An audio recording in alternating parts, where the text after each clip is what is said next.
Welcome to the Lynne Show. I'm Lynne, that's Lynne with an E. Today we have three very interesting guests, and we have all seen and heard about essential oils. Well, our first guest today is Catherine Gloman, who will teach us how to use them and give us insight to the benefits, so we will learn about essential oils. Our second guest is Linda Snuffer, a botanical printmaker. She uses nature in her printmaking, will show us some examples of her exquisite work, and will enlighten us regarding the wonderful St. Paul art crawl that will be coming up in April. And Jill Wilson is back with us this week as our food expert. She is going to demonstrate how to make phyllo dough cups in several sizes and show us uses for them in both savory and sweet dishes. Yummy! So now let's meet our first guests. Hello, Catherine. Welcome to the show. Hello. Thanks for having me on your show. Yeah, you're welcome. You and I first met on the set of Music Man back in 2010, I think it was. Yep. That was a fun show. It was amazing. Yep. Yeah. That's put on by the Rosetown Playhouse, correct? Yes. And then now this year, the show, and it's at Como at the Pavilion, that show is called Brigadoon. Brigadoon, which I'm not as familiar with, but I'm not either. I am seriously considering trying to do it with my daughter. She's 4, so. Oh, wouldn't that be fun? Yeah. That'd be very fun. Yeah.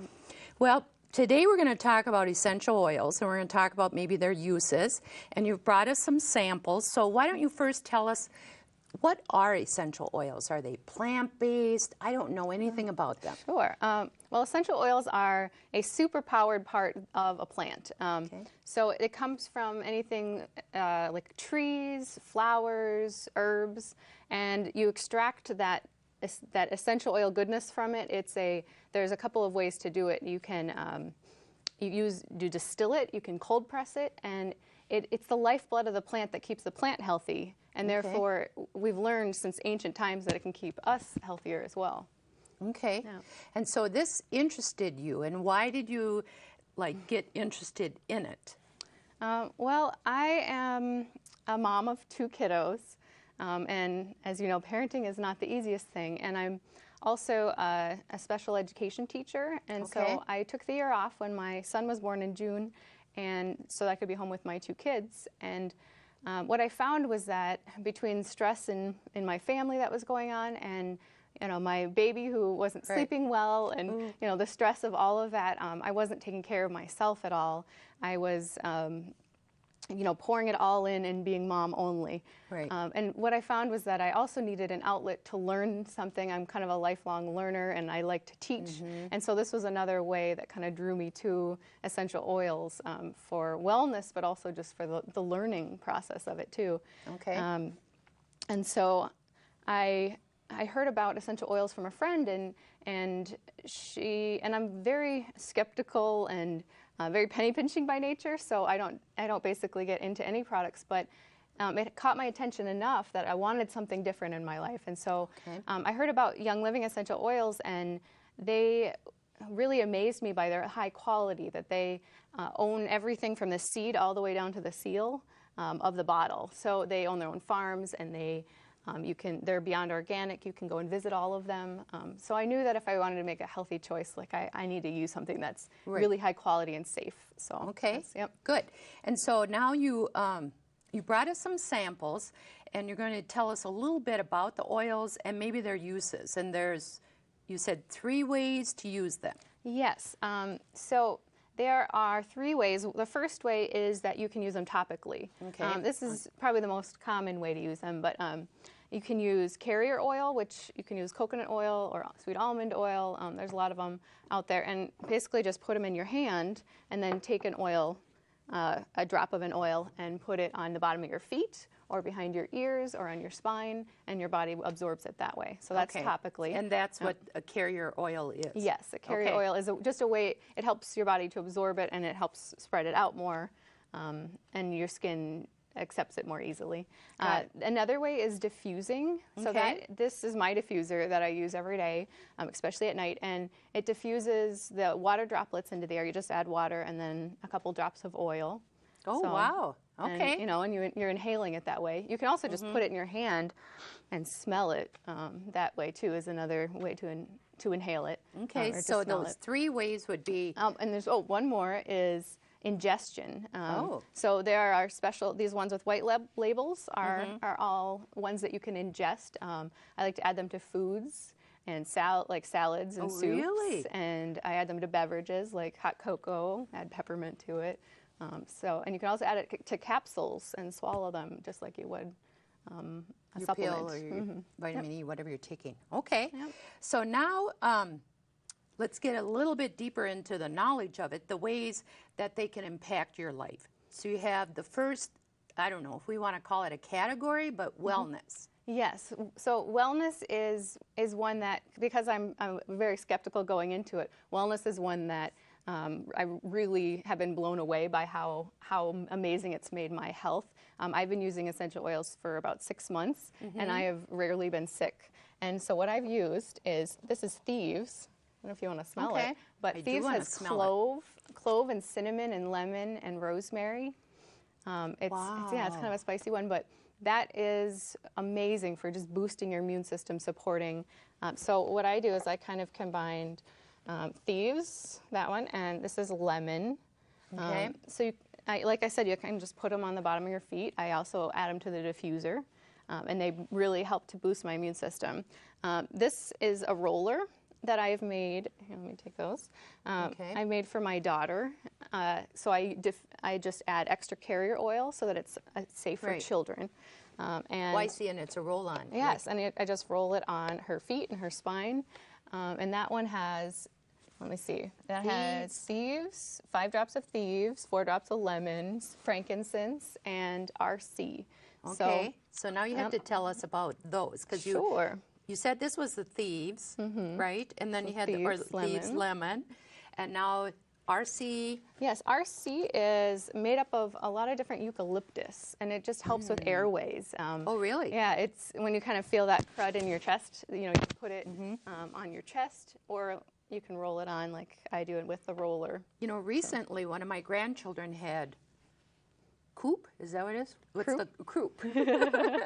Had croup, and they didn't. But I had read about the eucalyptus, and then to use it with a carrier oil and put it on the bottom of the feet. Yes, yeah, and it really opens it. And you can also diffuse it at night around kiddos, you know, just a drop or two. Right. So. Okay. Yep. So now, how about, what do you use lavender for? So lavender, one of the other amazing things that's impacted me is for my skin and hair. And so lavender is one that is just amazing for skin and hair and sleep. So it's multiple uses, but I diffuse it at night. And yeah, exactly. But I put it on my skin right before I go to bed. Oh, really? And frankincense is another one that is from a tree, and it is very, very versatile. But the biggest thing that I love it for is skin. Right now, I'm not wearing any foundation or any makeup. Oh, thank you. But I've gained confidence in my skin because of frankincense. Yeah. It's very relaxing smell, but it's made a big difference in my skin. Yeah. And then the other category, like the first one we maybe talked about, was a little bit about wellness, and then we were going to try and talk a little bit about relaxation and sleep. Yes, yes. So, I forgot one thing. I brought you a present. Ooh, a present. Yes. I love presents. So this is leave-in conditioning kind of spray. I've stopped using like regular conditioner. I just usually use shampoo now for like a month or two, and I spray this on my roots and my hair, and it has lavender, and cedarwood is another one that's great for skin and hair. And it has rosemary. Yep. So I thought since you had me on the show, I would bring you a gift. Wonderful. Yep. So if I was then to buy the set, I can put those 3 in here and and make a new one when there's I use extra ones this you up. can get too. But yep. Okay. So thank you for that. Absolutely. Wonderful. All right, so back to what you're talking about, sleep and relaxation, right? So lavender and frankincense are ones that I use a lot at nighttime. I also add an extra one, which is cedarwood. The 3 of those are amazing for sleep. I've struggled with sleep for years. It's been a challenge for me, just with various stresses going on, and this has really helped my sleep so much to use So that. Yep. in the diffuser Yes. is how you would use that. Yep. And I also have a sleep roller. This one has cedarwood, lavender, and frankincense, but it That's also such a good way to do that. Yeah. It makes it really convenient because you just take it off and and roll it on, like just like that. I don't know if you want to smell that one. I do. It also has something called Peace and Calming in it, which is one of my favorite sleep oils.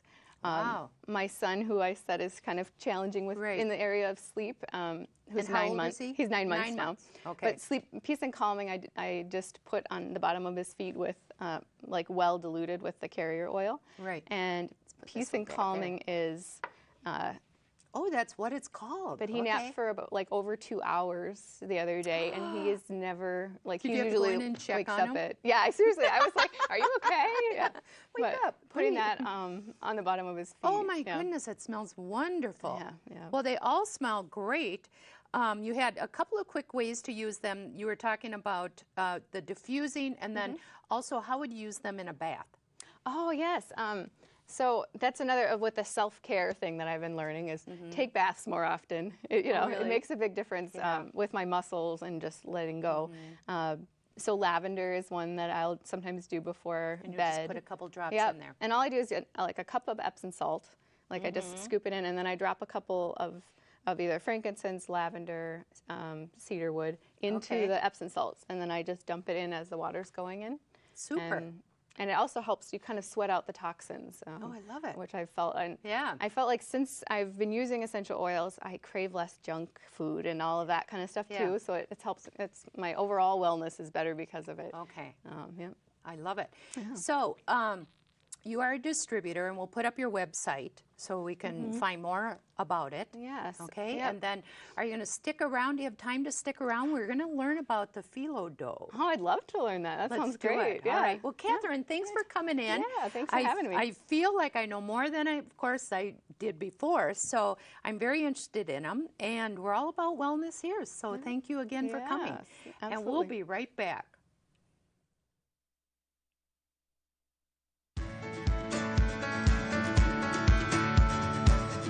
CTV 101 allows you to discover the resources available to get involved at CTV North Suburbs and start making your own TV productions.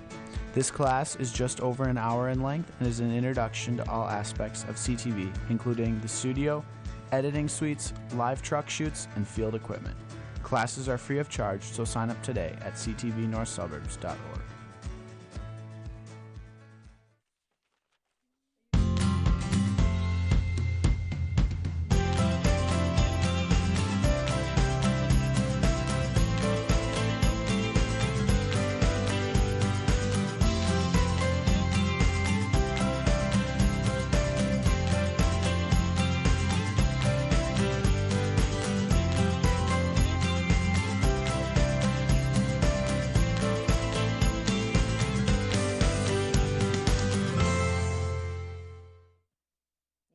I'm Isaiah. I'm watching Channel 15.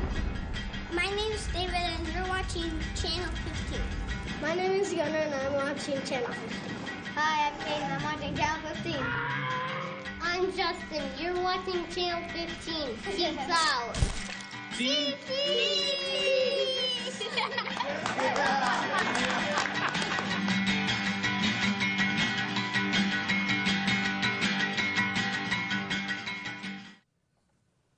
Hi, welcome back. Now we're going to talk to Linda. Tell us, Linda, I know nothing about botanical printmaking, and I'm excited to have you on the show. My other friend, Tom, who was here with his photo making, he recommended that we have you come on the show. So I'm excited to learn about it. So can you give us some examples and maybe tell us how you got into this type of art? I can certainly do that. This is an example of what's called direct printing. So I beautiful. put ink on the leaf and Okay. press the leaf on the paper, and then press down all the veins and structure, lift the leaf off, and it will give the impressions that are here. This is made from garden herbs from my Okay. garden. From your own garden? This one's from my own garden. So is this kind of how you got started in it? Tell us that story. I got started by going to a demonstration at Wet Paint Art Store. Okay. I came home and I made thousands of prints and had some happy accidents where I discovered some new techniques, and then ultimately worked into using prairie grasses rather than my own garden leaves, and learned surface design, so I was able to make more complex landscaping that you see behind me. So we have all three of these pieces are yours. Yes. Okay. All right.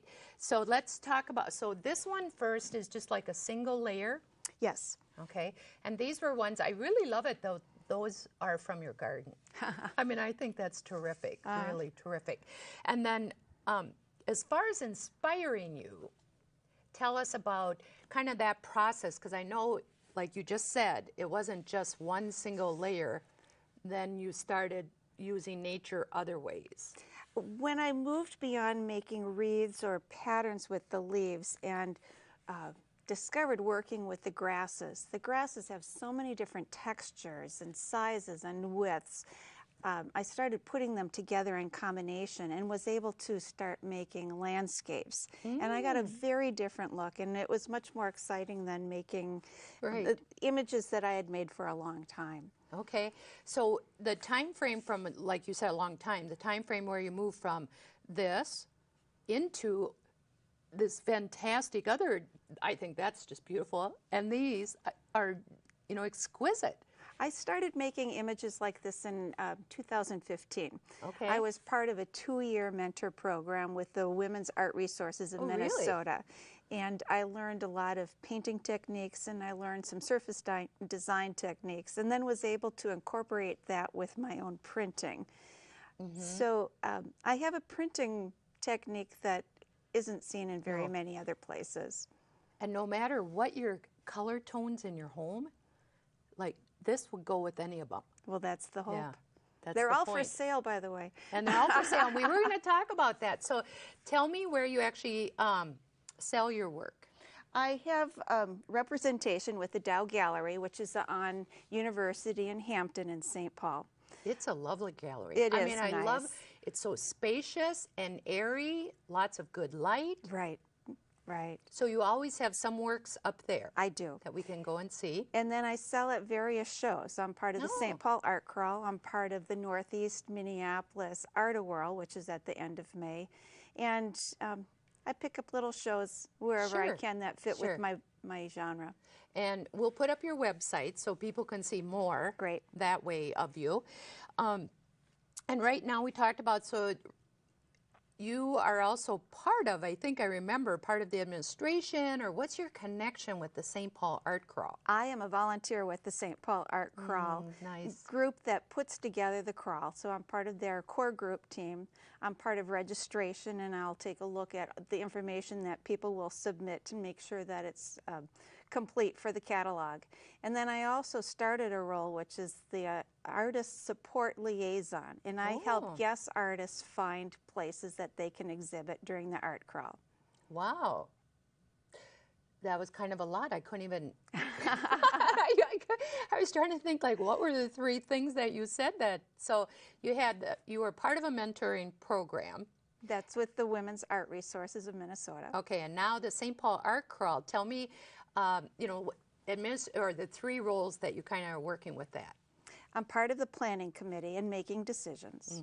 I am part of the team that does registration for individual artists and helps to get that information ready for the catalog.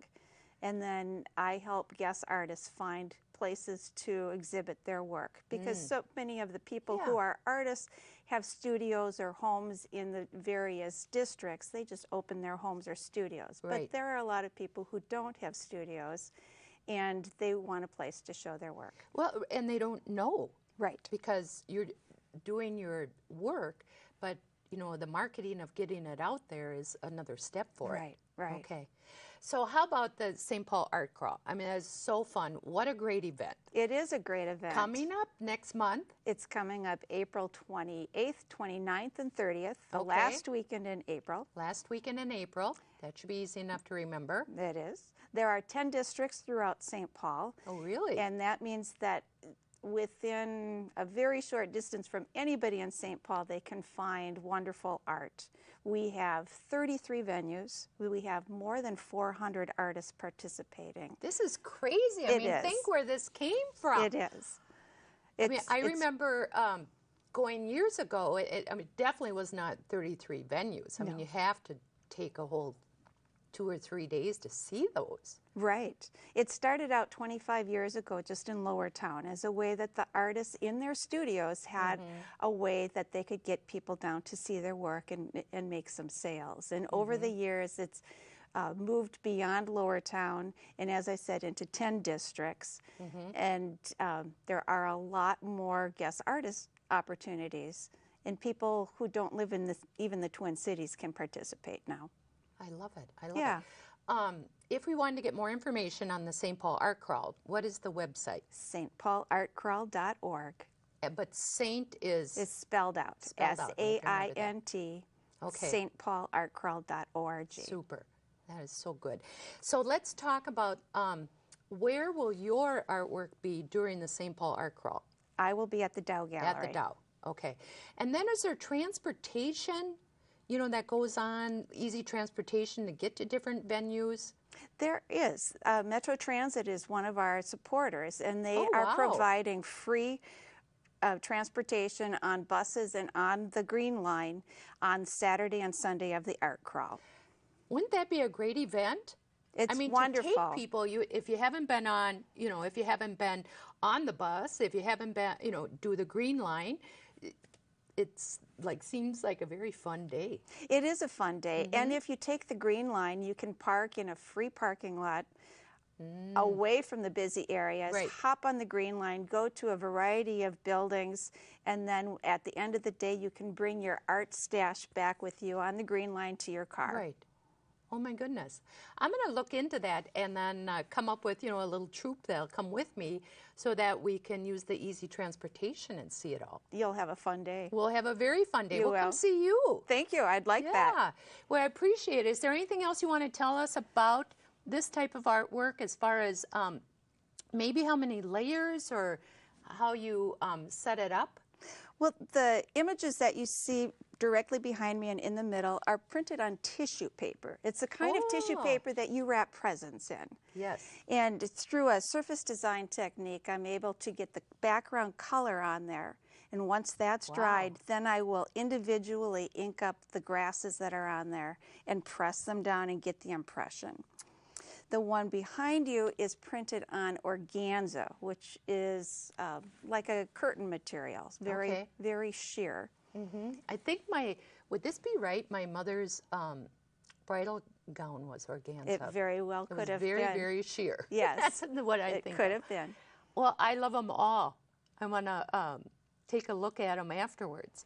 Are you able to stick around because we're going to have a little food demonstration? I'd love to do that. Okay, we're going to learn about phyllo dough. Great. Which has always been, you know, something I wanted to learn about, but never knew how to cook with it. And Jill is here, and she's pretty much an expert on this. So Great.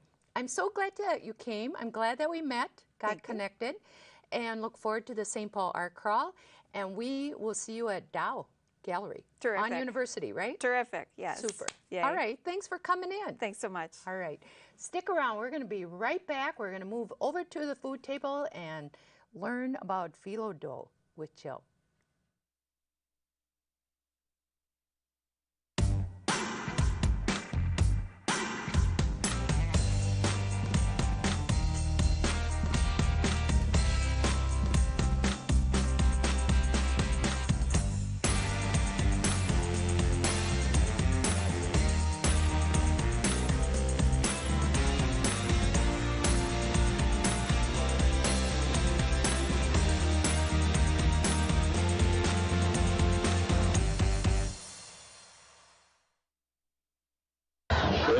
first down. It's a 10-yard gain. Touchdown, Monsters!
CTV 101 allows you to discover the resources available to get involved at CTV North Suburbs and start making your own TV productions. This class is just over an hour in length and is an introduction to all aspects of CTV, including the studio, editing suites, live truck shoots, and field equipment. Classes are free of charge, so sign up today at ctvnorthsuburbs.org.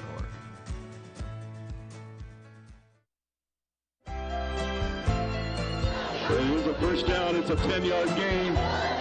Welcome to the 25th Annual Rose Fest Parade. Welcome to this edition of the North Suburban Beat. Hello and welcome to New Brighton Now. This is the show about the people, places, and events in the city of New Brighton.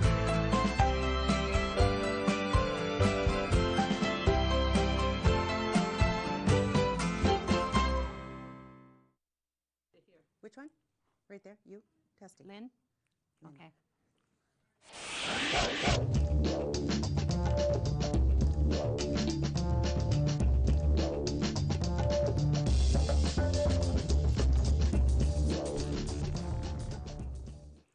Hi, welcome back. Jill, thanks for coming back on the show. Oh, you're welcome. My Last pleasure. time you were an artist, Yeah. and now you're going to teach us about phyllo dough. Yes. So let's begin. What is this all about? Well, phyllo dough is basically an avenue for you to present other foods inside of it. And today I'm going to show you how to make phyllo cups, which when you buy them in the grocery store, maybe there's, 10 to 12 per package, and they're very expensive. But if you do them yourself, they're more fun and much less expensive. And as you can see, they make things, and this is kind of the time for, Easter is coming up and summer events and summer parties are coming. You can do phyllo cups in all different sizes. I just brought along 2. The mini muffin tins. Yeah. They're so cute. And then regular muffin tins. And I have Texas size tins too at home, which I did not bring. I like Texas size. That sounds Yeah, so there's all sorts. So the tricky thing is it's actually a very delicate product, which is probably why people are very intimidated by it. So the first thing that you don't want to mess up is taking it out of the package, which sounds... I'll take that. Okay, thank you. Sounds crazy, but I have here a moist towel. So when I do it... This was moist? This was moist, yeah, but it's been out for a little bit. So when you unroll it very, very gently, and you have to... It's a frozen product. Let it defrost completely. Okay. And on the counter? On the counter flat like that. We're just showing the Or box. are you saying just let it defrost in the box on the counter? Flat. So as you can see, it is very, very, very thin sheets of dough. So then you would, very delicate. So then you just take it, put it on your tray here, and then cover it with your theoretically moist towel, which we've kind of, it's already dried out. Right. So assuming we have a moist towel, okay, we just take off a few layers of the dough, And depending on the size tin that you're going to use would be dependent on how big of a strip. So for the mini, let's start with the minis. I would generally make about an inch to an inch and a half strip. And you have like 3 layers? Oh no, there's probably on this maybe 8 Oh, layers. wow. Yeah, but Okay. it's so skinny you can't really see it. So I'm just gonna kind of stack them a bit, and it dries out very quickly. So anytime you pull some off, be sure you recover your phyllo dough. Oh, with that moist With the cloth. moist cloth, right? Okay. Because you'll see by the time we are done with this, it's already, even the top layers are starting to dry out. But we're just gonna cut this whole piece and you can see. Okay. And you can help me. Now, I got these paintbrushes actually at the hardware store. Okay. You don't have to have a big fancy, no, not Okay. at all, because then, you know, you might just want to toss them out when you're done. So for a And this is small butter. tin, and that's, yeah, Okay. yes, the other essential oil, which is right. butter. Okay, butter, so I'm honey. just cutting these into 3 pieces, and then I'll show Okay. you how to do the bigger size one. my So we'll just gosh. cut those into 2 and stack them. So now what we want to do, and I hope we can see it, is we're going to put one right here in the Okay. tin. And what I always do is I'll do a bunch of them. So I'll put one down here, and they are really so fine. So is it just one per little area? Yeah. Really? Yes. Wow. So now you have to take our butter, and you have to and it is so delicate. Let me move it closer so Sure. I don't have to travel so far. We're just going to dot the butter. Looks good already. Yeah, I know. Dough butter. Dough I'm butter, in. how can you lose on that whole proposition? And then you start with your next layer. So if I was doing a sweet Oh, treat my out of gosh. this, I would put a little tiny bit of sugar in between these layers of dough and butter, so that when you take a bite, you get. So I should be buttering these in between? Yeah, you could do that. That'll I could speed help. up. Yeah, that would be great. Speed up our process. So we're going to talk about what goes in these? Oh yeah, so you have your choice, sweet or savory, and I brought some examples of a couple different kinds over here. Okay. One is, the easiest thing to do is actually do a pie filling that you can buy in a can, or pudding that you can make yourself. And then just, you bake these. After we're done, we're gonna bake them. Okay. Theoretically, we're gonna bake them for, I usually use a 350-degree oven. 350. 350, I set it for maybe a timer of 4 or 5 minutes, 4 to and then I 5 check minutes. it. If you're smelling it, you better go run and look. You're because, smelling it, look it up. Yeah, go check it out, because it's going to burn. They will burn very quickly. And generally, each one of these is probably about, so thin. very thin, about 8 layers of Oh, okay. phyllo dough with I have butter. my own roll here. Like, That's fine. stick to the plan, Lynn. Yeah, with butter in between. I personally, I mean, I like the sweet stuff, Yeah. but I really like using them for savory foods as well. So I don't know if you're... In your savory knowledge, what would you say that would be? Like what? The simplest thing would be, say you wanted to make guacamole. Fill it up with guacamole and put a little cherry tomato on top of it, and you have how something that cute. is super cute, really delicious, Pop it right bite-sized. in. Yeah, and a lot of times, you know, if you're setting up a buffet for a brunch or having company over, it's an easy, quick hors d'oeuvre. You can make these a day ahead of time. I wouldn't make them a whole lot further than a day. I shouldn't have helped you because now you're ahead of me. Oh, no. I'm not ahead of you. We may run out of little I'm sorry, phenos. yeah. So make them a day ahead of time. Yeah, you can make the shells a day ahead of time. Just don't cover them up, because you want them to stay crisp. Not the filling. I mean, don't put the filling in. No, don't do that. So we can Don't do all that. these layers. Do all the layers. You have your little cups ahead of time, and boom. But wait, you know, what do you cover them up with? Nothing. Don't cover. If you cover Leave it on the cupboard, or put them in the... Put them on a plate. Just leave them uncovered, open to On the the air. counter? On the counter, Okay. right, so that Got it. nothing horrible happens to Let's them. go there. And when you get about 8 layers, and actually I have some other ones cut here, because Okay. I didn't know you would be such a fast layerer. I know, look at it. It's such a fast layer. I know, it's very fun. One of the things What that a cool project Yeah. with the grandchildren, huh? Oh, very fun. Because it's like, you can't mess up. No, and if you do, just cover it with butter. Yeah, cover it. Butter is the, the ultimate fixer of everything. Another thing I love to do is caramelized onions. Are you familiar with making caramelized onions? Jill. I don't know. No, I'm not, but thank you for kind of giving me credit that I might know that. Well, caramelized onions are just onions that you really cook down until they are brown, basically. With butter? A little bit of butter, a little bit of oil, but it's more of a slow cooking process that caramelizes the onions. And then, for instance, these smaller ones that you can't see, there's actually brie underneath those. And when you're done, you're going to... We get to taste them? Oh, yeah, you get to taste them. And this is a goat cheese. So I have two different kinds. Everybody even remember though I touched that one if that's that okay. matters. Even though they look the same, this is caramelized onion with a honey goat cheese on top, and this is a brie and caramelized onion. This, I thought, would be a really fun thing if you have a brunch, to just put your salad Oh my goodness, in the cup. how cute is that? Right? So Because sometimes you really don't want that much salad. No. You know what I mean? But right, and you don't want to mess. Salads don't can wanna be very mess. messy on your plate. You take people one all of these. come if it's winter and they might have a cold. Right. This way is... Right. And you can do any kind of salad that you want in there and any kind of filling. So this is actually a breakfast one. It's sausage and scrambled eggs, and I put cheese on the bottom of the phyllo, and then the sausage and scrambled eggs and cheese on the top. So when you heat that in the oven and melt it, it's like heaven. So you can have a field day with phyllo On dough. these, did you... Are they all the same amount of layers that like we're doing like 8 layers or whatever? Yeah. No matter what it is? Okay. Yeah, no matter what it is, because the cup, right. you're making the cup. So why don't you just, do we have any product to put in these little things? No, I already did it. Oh, okay. I'm just showing you how to make All them. right, so we're but we just can kinda move to a making 'em. bigger Let's size just if you talk- want to see. Let's talk about, you got Extra a nice, fillings? Yeah, Okay. extra fillings. Because Okay. now we've got the caramelized onions, the egg, scrambled egg dish. the Caesar salad or the salad in there. I love the little dessert cups. Yeah. Love them. Love them. This would be adorable for a little taco salad. It sure With would. meat and Yeah. lettuce and cheeses.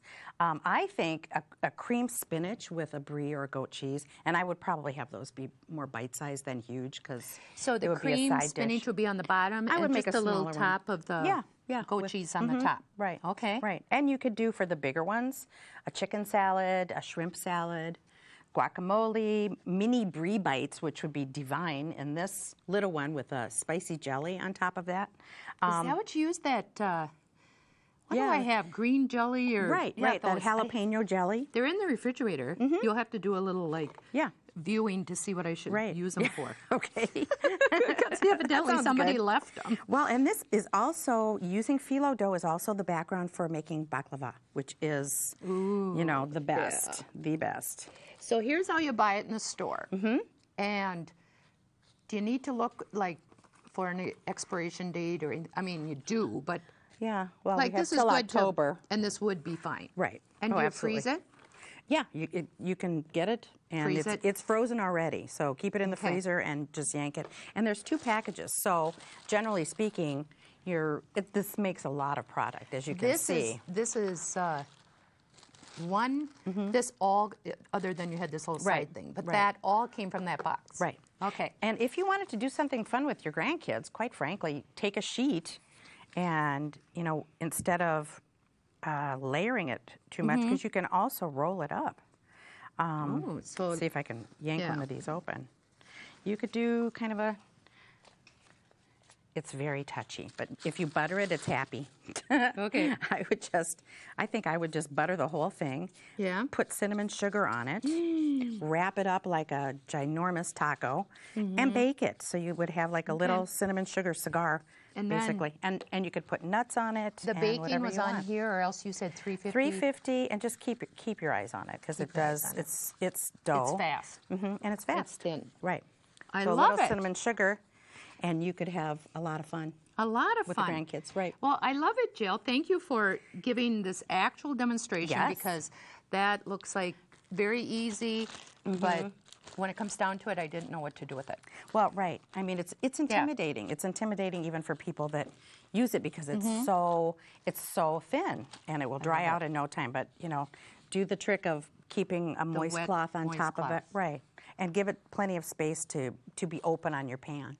But you can be as creative as you want to with the product. And I don't even have a mini pan. oh.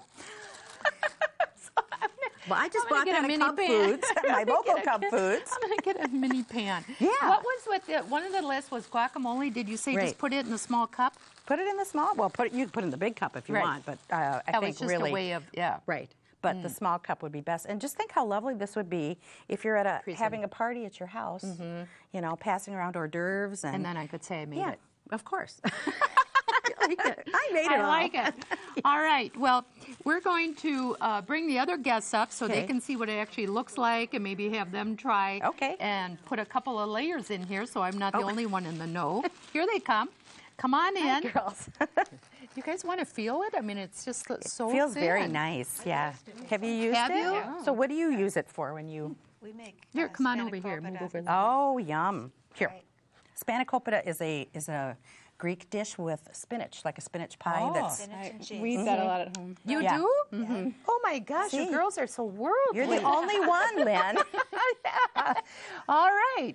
Well, thank you all for coming. This was, I think, a marvelous show. We've learned so much. And of course, it's fun to learn about all the essential oils and the botanical artistry. Thank you. The St. Paul Art Crawl is coming up, and we've also learned about the phyllo dough. So we hope you enjoyed the show, and thank you for tuning in. Thank you again to my guests, Catherine, Linda, and Jill, and a special thanks to the volunteer and staff here at CTV North Suburbs who make this show possible. If you would like to produce a show or volunteer here at CTV, please visit our website, ctvnorthsuburbs.org. See you soon. And then we just...